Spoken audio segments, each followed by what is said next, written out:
Construction అనేది రాత్రికి రాత్రే వచ్చేది కాదు. దాంట్లో ఎన్నో డిపార్ట్మెంట్స్ యొక్క అంటే ఆఫీసర్స్ యొక్క ఇన్వాల్వ్మెంట్ ఉంటుంది. వాళ్ళు పర్మిషన్స్ ఇచ్చే దగ్గర నుంచి దాన్ని సైట్ విజిటింగ్ దగ్గర నుంచి ఎన్ని ఫ్లోర్లు వేసుకోవాలి, ఎంతవరకు వేయాలి, వాటరు, పవరు, ఎవ్రీథింగ్ ఉంటుంది కదా. అధికారుల పాత్ర ఏమీ లేదంటారా?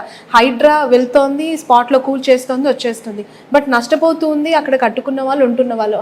ఈ ఎన్కన్వెన్షన్ విషయం పక్కన పెట్టిన సాధారణ ప్రజలు కూడా ఎంతో నష్టపోతూ ఉన్నారు. బట్ అధికారుల మీద ఎలాంటి చర్యలు లేవెందుకు? హైడ్రా సబ్జెక్టు వేరు, ఆక్రమణ కూల్చుకోవడం వరకే వాళ్ళకి ఎజెండా ఇచ్చారు తప్ప అంతకన్నా చేయలేదు. ఈ మిగతా చేయాల్సింది గవర్నమెంట్ చేయాలి. పొలిటికల్ ఇష్యూ గవర్నమెంట్ చేయాలి. గవర్నమెంట్ ఎవరు చేయాలి? ఆ కాలంలో ఎక్కడ పర్మిషన్ ఇచ్చారు, ఎవరు పర్మిషన్ ఇచ్చారు, ఎవరు దానికి లేఅవుట్ వేయించారు, అవన్నీ పట్టుకుని మోసం చేయాలా.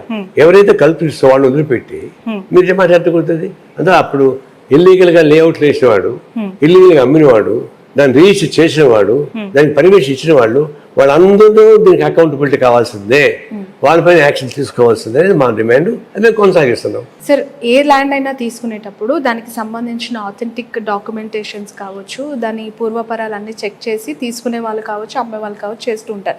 ఇప్పుడు నాగార్జున 2 సార్లు ఎక్స్ వేదికగా తన ఆవేదనను వ్యక్తం చేశారు. అది ఖచ్చితంగా ప్రైవేట్ ల్యాండ్, ఒక పట్టా భూమి, ఒక అంగుళం గజం కూడా నేను కబ్జా చేయలేదు అని పదే ఆయన ట్విట్టర్లో మెన్షన్ చేస్తూ ఉన్నారు.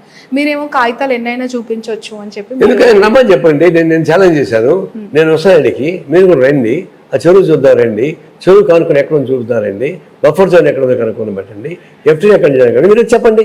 కాగితాలు చూపించుకొని డైలాగులు, సినిమా డైలాగులు, కాగితాలు ఉంటాయండి. ఎవరు లంచాలు తీసుకుంటారండి వాళ్ళు, వాళ్ళకేం తెలుసు, కోర్టులో ఉండే వాళ్ళకి ఇంకోళ్ళకి కాగితాలు రాసి ఇచ్చేస్తారు వాళ్ళు. ఇప్పుడు నాగార్జున లంచం ఇచ్చి తీసుకున్నారు, కట్టారంటారా? టీఆర్ఎస్ గవర్నమెంట్ రాకముందుగా దాన్ని కూల్చేయాలని ప్రయత్నించారు. టీఆర్ఎస్ గవర్నమెంట్ రాగానే దాని మీదకి వెళ్ళారు, మొత్తం సైలెంట్ అయిపోయారు. ఎందుకు సైలెంట్ అయ్యారు టీఆర్ఎస్ వాళ్ళు? ఏం పెద్ద జరగలేదా? ఎవరికి ఆయన డబ్బులు ఇవ్వలేదా? అన్నీ ఉన్నాయి, జరగడం లేదు. ఎన్కన్వెన్షన్ విషయంలో చేతులు, కొన్ని కోట్ల రూపాయల చేతులు మారాయని అనేక మంది నాయకులు కూడా మాట్లాడుతూ ఉన్నారు. అది నిజమే అంటారా? టీఆర్ఎస్ గవర్నమెంట్ అందుకే సైలెంట్గా ఉండిపోయింది, ప్రతిపక్షంలో ఉన్నప్పుడు మాట్లాడిన వాళ్ళు ఇప్పుడు ఎందుకు మాట్లాడట్లేదు? అదే కానీ మనం తెలుసుకొస్తుంది. అప్పుడు మాట్లాడలేదు, ఇప్పుడు ఎందుకు మాట్లాడలేదంటే చేతులు తెరిచాయి కాబట్టి. చేతులు తెరిచాయి కూడా జోలికి పోవడం లేదు. ఆయన పెద్ద ప్రాబ్లం కాదు. 200-300 కోట్లు చేయడం పెద్ద కష్టం కాదు. నెలకి దాదాపుగా 15 కోట్ల రూపాయలు వస్తాయి దాని నుంచి. అది పెద్ద కష్టం ఉంది. అదే నేను చెప్పేది. చట్ట విరుద్ధంగా తీసుకొని అది చట్టబద్ధం చేసుకోవడానికి చేసే ప్రయత్నంలో అనేక మతలబులు చేయొచ్చు. ఉదాహరణకు కొంతమంది ఏం చేశారంటే ప్రభుత్వ భూమిని నోటరీ ద్వారా సర్టిఫికేట్ తీసుకొని నోటరీ ద్వారా ఒకరికి 5 సెంట్లు 5 సెంట్లుగా అమ్మేశారు. వాళ్ళు పాపం ప్రజలు కొనుక్కున్నారు, ఇల్లు కట్టుకున్నారు. వాళ్ళు వెళ్ళిపోయాడు, వీళ్ళు కట్టుకున్నారు. ఇప్పుడు దాన్ని కూల్చడానికి ప్రయత్నిస్తున్నారు. ఇప్పుడు అవన్నీ ఎవరు వీళ్ళకి అమ్మాయిని వాళ్ళు పట్టుకోవాలి కదా. మామూలుగా పేదవాళ్ళు, మధ్యతరగతి వాళ్ళు ఇల్లు కొనసాల్సిన అవసరం లేదు. వాళ్ళకి ఎక్కడ మోసపోయారో వాళ్ళు పట్టుకోండి, లేదంటే వాళ్ళని రెగ్యులర్ చేయించండి. నేను చెప్పానంటే ఎవరైతే ప్రభుత్వ స్థలాలు ఆక్రమించి కార్పొరేట్ వ్యాపారం చేస్తున్నారో, డబ్బులు సంపాదించి ఏర్పాటు చేస్తారో వాళ్ళపై స్ట్రిక్ట్ యాక్షన్ తీసుకోవాలి. పేద ప్రజానీకం, మధ్య ప్రజానీకం వాళ్ళు నిలిచి కూర్చేస్తే పెద్ద ఉపయోగపడదు. అందులో మేము ఏం చెప్పాలంటే మీరు కార్పొరేట్ కంపెనీస్ పెద్ద వాళ్ళు ఎవరైతే వాళ్ళపైన యాక్షన్ తీసుకోవాలి తప్ప కింద వాళ్ళు ఎవరైనా ఉంటే అది ప్రత్యామ్నాయ జాగాలు చూపించండి, ప్రత్యామ్నాయ సౌకర్యం కల్పించండి. అంతేగాని ప్రత్యామ్నాయ సౌకర్యం లేకుండా అది సామాన్య ప్రజానీకం జోలికి పోదని మా ఉద్దేశం. రాబోయేది మనకి జిహెచ్ఎంసీ లోకల్ బాడీ ఎలక్షన్స్ ఉన్నాయి. ఇలాంటి టైంలో ఈ హైడ్రా తీసుకుంటున్న ఈ చర్యల వల్ల ఎలాంటి ఎఫెక్ట్ ఉండదంటారు? అవును, కార్పొరేట్ కంపెనీస్కి నష్టం ఉంటుంది. ఎందుకంటే దాన్ని నమ్ముకొని కొన్ని వేలాది మంది, కొన్ని లక్షలాది మంది అక్కడ జీవనం చేస్తూ పరోక్షంగా ప్రత్యక్షంగా ఆధారపడిన వాళ్ళు కూడా ఉన్నారు. ఇది ప్రజలపైన దాడి కాదు, మీరు గుర్తొస్తుంది, ప్రజలపైన దాడి కాదు, అక్రమార్కులపైన దాడి. అక్రమార్కులపైన దాడి ఉన్నప్పుడు ప్రజానీకం సపోర్ట్ ఉంటుంది తప్ప వ్యతిరేకం ఉండదు. అందువల్ల సామాన్య ప్రజానీకం జోలికి వెళ్తే వాళ్ళు ఏడిపిస్తే నష్టం అవుతుంది. కానీ అక్రమార్కుల గురించి కోరడా చూపిస్తే సామాన్య ప్రజలు కూడా సపోర్ట్ చేస్తారు తప్ప వ్యతిరేకించే పని లేదు. అది ఇంకొకటి, రేపు ఎన్నికల్లో లబ్ధి పొందడానికి ఉపయోగపడే పద్ధతుల్లో కరప్ట్ యాక్టివిటీస్ చేయడం అనేది అది అనైతికం. స్ట్రైట్ ఫార్వర్డ్గా చెప్పుకోవాలి, స్ట్రైట్ ఫార్వర్డ్ ప్రజలను ఓట్లు అడగాలి, గెలుచుకోవాలి తప్ప ఇట్లాంటి మతలబుల ద్వారా గెలుచుకోవాలంటే అది కృత్రిమ గెలుపు తప్ప వాస్తవ గెలుపు కాదు. బట్ సార్ ఒక మాట వినిపిస్తోంది, ఎన్కన్వెన్షన్ అనేది చాలా ఆకస్మికంగా తెరపైకి వచ్చింది. బుల్డోజర్లు వెళ్లాల్సిన జన్వాడ ఫామ్ హౌస్ల మీదకి రాత్రికి రాత్రి ఏం జరిగిందో ఎన్కన్వెన్షన్ సైడ్ డైవర్ట్ అయ్యాయి బుల్డోజర్లు. ఇప్పుడు నేను మిమ్మల్ని మీరు నన్ను ఏమనంటే నన్ను అంటే అన్నావు వాళ్ళని కూర్చుంటాం అని చెప్పేసి నెట్టుకొని దేవాపారం ఎక్కడ స్టార్ట్ చేశారు, జరుగుతా ఉంది వర్షం పెట్టి, అన్నీ జరుగుతాయి. ఎక్కడైనా పొరపాటున ఉద్దేశపూర్వకంగా స్వార్థపూరితంగా న్యాయమైనటువంటి చెరువుల్లో కూడా ఖాళీ చేయకుండా పోతే అప్పుడు రేవంత్ రెడ్డి పట్టుకుంటాం, ఏమేమి వదిలిపెట్టాం. ఆయన సక్రమైన పద్ధతి చూస్తాం లేదో పరిశీలిస్తాం. వన్ ఫైన్ మనీ మొత్తం ఒక చోట వరకు సక్రమంగా చేశారు రేవంత్ రెడ్డి. ఇప్పుడు దాకా వాళ్ళకి వచ్చిన సార్లు పెట్టి కట్టారు. ఇప్పుడు ఒక్క ఫైన్ మార్నింగ్ మొత్తం కూల్చేయడానికి సాధ్యం కాదు, దానికంతా మెటీరియల్ ఎవ్రీథింగ్ ఉంటాయి. క్రమం స్టార్ట్ అయింది. ఆ క్రమం స్టార్ట్ అయ్యి పూర్తి అయిపోయింది అంటారు అనుకోండి, అప్పుడు జనైనీటి బయటపడుతుంది, అప్పుడు ఫైట్ చేయడానికి అవకాశం ఉంటుంది. ఖచ్చితంగా జన్వాడ ఫామ్ హౌసెస్ పైన చర్యలు తీసుకుంటుందా హైడ్రా, అంత డేర్ చేస్తుందా అనే క్వశ్చన్. ఎందుకు అంటే అందులో ప్రతిపక్ష పార్టీల వాళ్ళ ఫామ్ హౌస్లు ఉన్నాయి అనే దానికంటే స్వతహాగా కాంగ్రెస్ పార్టీలో ఉన్న మంత్రుల ఫామ్ హౌస్లే ఎక్కువగా ఉన్నాయి అనేది ఒక వార్త. నేను అనేది అలాంటి మా వాళ్ళు ఉంటే కూడా ఎవరిదైనా సరే నేను ఖాళీ చేశాను చెప్పాడు రేవంత్. అదే మాట పని నిలబడు, అట్లే కొనసాగించు, దానికి రాజీ పడబాకు, రాజీ పడితే మళ్ళీ మా జెండా ఎదురు వస్తాయని చెప్పాము.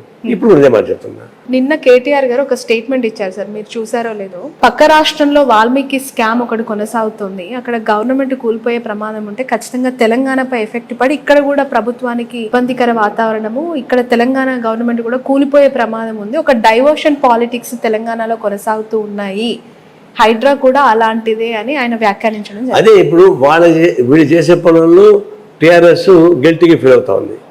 గిల్టీకి ఫీల్ అయినప్పుడు దానికి అర్థం అనేకం పెడుతున్నారు. దాని ఇదో పెట్టి దానికే సపరేట్ చూసుకుంటారు. అట్లాంటి జనవరి ప్రాబ్లమ్స్ ఏదైనా వస్తే కాంగ్రెస్ గవర్నమెంట్ చూసుకుంటుంది. దానికోసం మనం బాధపడాల్సిన అవసరం ఉంది, దానికోసం దీనికి పోటీ పెట్టాల్సిన అవసరం ఉంది. అంటే వాల్మీకి స్కాన్ కాంగ్రెస్ గవర్నమెంట్ అది కర్ణాటకలో జరుగుతున్న ఇష్యూ ఎఫెక్ట్ తెలంగాణ గవర్నమెంట్ పైన ఇంపాక్ట్ చూపిస్తుంది అనుకోవాలా? ఏ స్టేట్కి ఆ స్టేట్ అనమ్మా, ఏ స్టేట్కి ఆ స్టేట్లో ప్రజాధికారికి అనుకూలంగా ఉన్న గవర్నమెంట్ ఉంటాయి. లేకపోతే ఆ స్టేట్లో అన్యాయం లేదు కాబట్టి ఈ స్టేట్ పోవాలి ఎక్కడ లేదు, ఆ స్టేట్కి ఆ స్టేట్ చూసుకుంటారు, ఈ స్టేట్కి ఈ స్టేట్ చూసుకుంటారు తప్ప ఒక స్టేట్లో జరిగినటువంటి అన్యాయం ఈ స్టేట్లో అన్యాయం జరుగుంటే అప్పుడు ఎఫెక్ట్ అవుతుంది. లేకపోతే కర్ణాటక జరిగిందా కాబట్టి ఇక్కడ అంటే అది కేవలం విడ్డూరం అనేటువంటి ఆర్గ్యుమెంట్ తప్ప ఏమిటి కాదు. ఓకే సార్, బీఆర్ఎస్ పరిస్థితి ఏ విధంగా ఉందంటారు రాష్ట్రంలో? ఒకవైపు ఏమో బీజేపీలో విలీనం అంటే ఒక వార్త, కలిసి ఉంటున్నాయి రెండు పార్టీలు సఖ్యతగా ఉంటున్నాయని మరో వార్త, అందులో కలిసే పోతుంది అని మరో వార్త. మీరు ఎలా చూస్తూ ఉన్నారు? బీఆర్ఎస్ అవసరం ఉందా బీఆర్ఎస్ కి బీజేపీలో కలిసేంత అనివార్యం? రెండు రకాలు విలీనం అనే సంగతి నాకు తెలియదు, కానీ లివింగ్ టుగెదర్ లాగా ఉన్నారు వాళ్ళు. లివింగ్ టుగెదర్ ఇప్పుడు కొత్త తాత్పర్యం. ఇప్పుడు టీఆర్ఎస్ వాళ్ళు ఏమంటే మేమెందుకు కొలుస్తామండి బీజేపీలో వాళ్ళు అంటున్నారు. నాకు కూడా ఒక నాయకుడు కనిపించాడు కాదు, కానీ బీజేపీకి టీఆర్ఎస్కి మధ్య అండర్స్టాండింగ్ ఉంది, ఉండబట్టే కొన్ని కార్యక్రమాలు జరుగుతూ ఉన్నాయి. అయితే దీన్ని తెలంగాణకు సంబంధించి రాష్ట్రానికి కావాల్సిన హక్కులపై బీజేపీని ఒత్తిడి తీసుకోలేకపోయారు. అందులో అండర్స్టాండింగ్ ఉంది కాబట్టి దానివల్ల నష్టం వచ్చింది. దానివల్ల వాళ్ళు నష్టపోయి బీజేపీ గెలిచింది. లేకపోతే 4 పార్లమెంట్ సీట్లు ఉండి 8 పార్లమెంట్ సీట్కి జంప్ అయ్యారు. టీఆర్ఎస్ బోడి కొట్టుకుపోయింది. అన్హోలీ అడ్జస్ట్మెంట్స్ ప్రజానికి తెలిసింది కాబట్టి దాన్ని ఓడించారు. ఇప్పుడు కూడా దాని నుంచి బయటపడలే. ఇప్పుడు కూడా కేంద్రంలో వచ్చే బిల్స్ మొత్తం వాళ్ళు సపోర్ట్ చేస్తున్నారు, వాళ్ళకి వ్యతిరేకించడం లేదు. రాజ్యసభలో ఉండేవాళ్ళు అందువల్ల వాళ్ళకి ఉన్నమాట వాస్తవం.